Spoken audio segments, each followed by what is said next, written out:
In this video, I tell you something about the correct measurements. I show you the big hull part at the bottom and how it looks like when it's fixed, and show you the final result of my hull construction. Welcome to BrickMake Studio and episode 11 of Building My Giant Star Destroyer MOC. Today we are talking a bit about mathematics, because I had some problems with them by building the hull and the shape of it.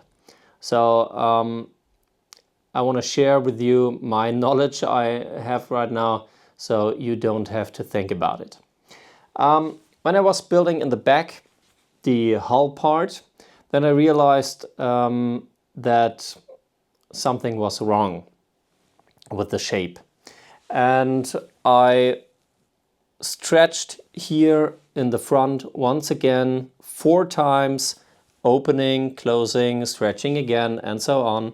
And at the end I had an idea and looked at the manual of the Mold King Star Destroyer and counted the studs.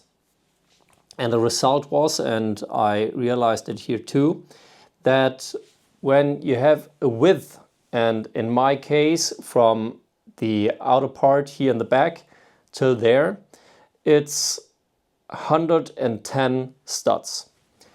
Those 110 you have to multiply by 1.6 to get the length of this side part here.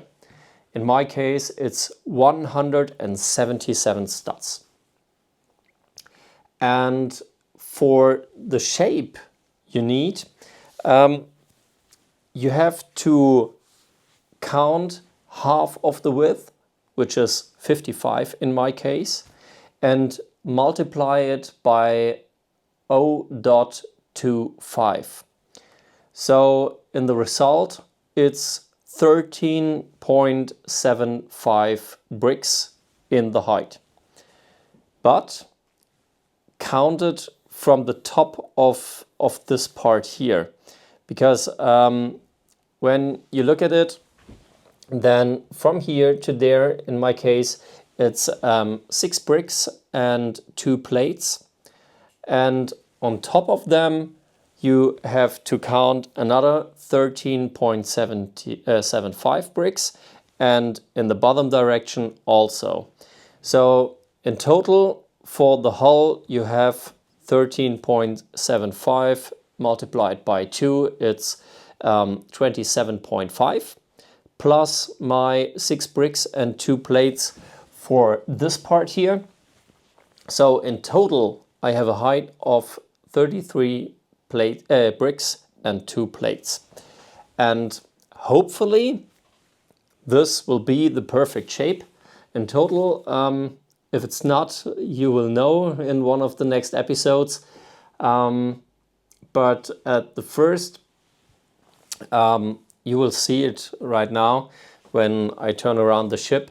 I finished here on the left bottom the hull part, because this was also very tricky, and I show you what I mean. Here we are at the top of the build. In my last version of the hull, I built the hull in the way that the outside part is in a 90-degree angle. So my Technic bricks have been something like this. And I had huge problems to find a solution connecting them with the frame, because a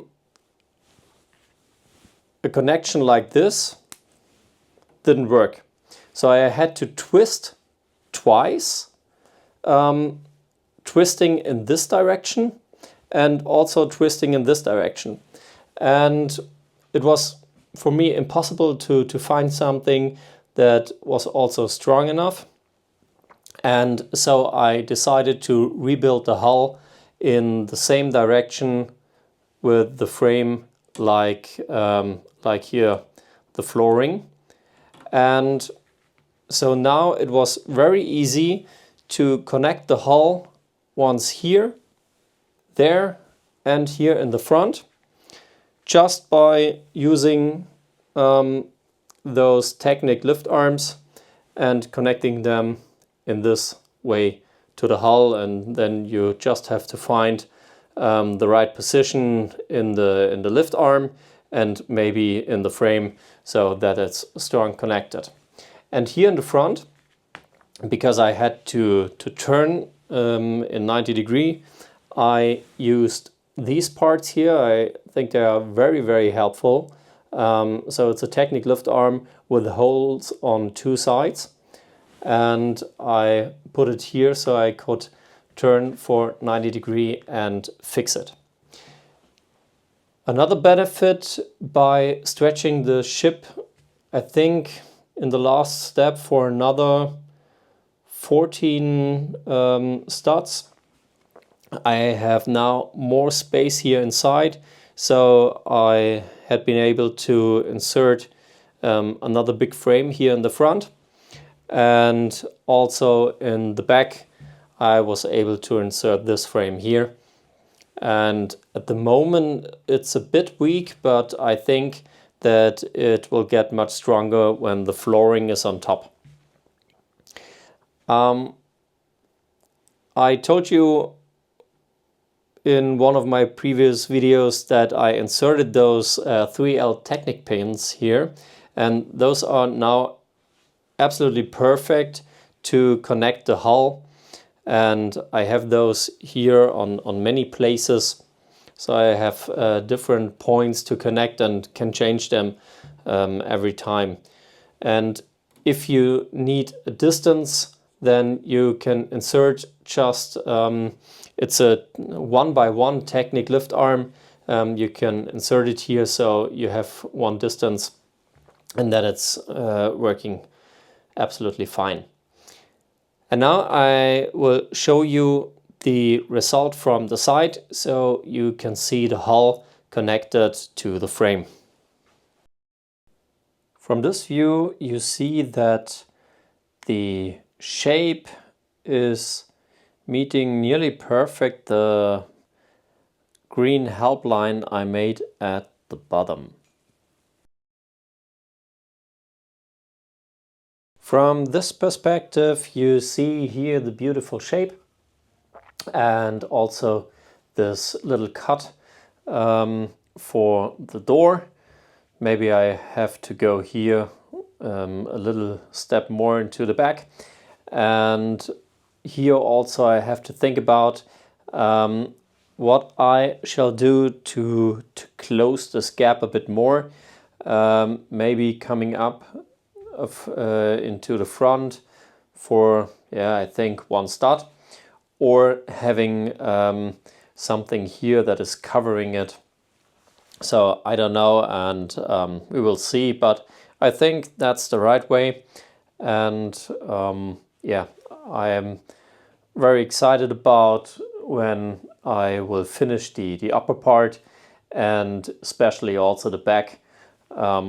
So the question there is, will it fit perfect here when they both parts meet in the middle? That's it for today's video. I hope you enjoyed it. If yes, please thumbs up and give me a subscription. In my next episode I hopefully will finish the hull construction on one side so that we can see if everything fits together. And after that I can start to build the backside of the ship. So be excited about, and see you next time. Have a good time. Bye.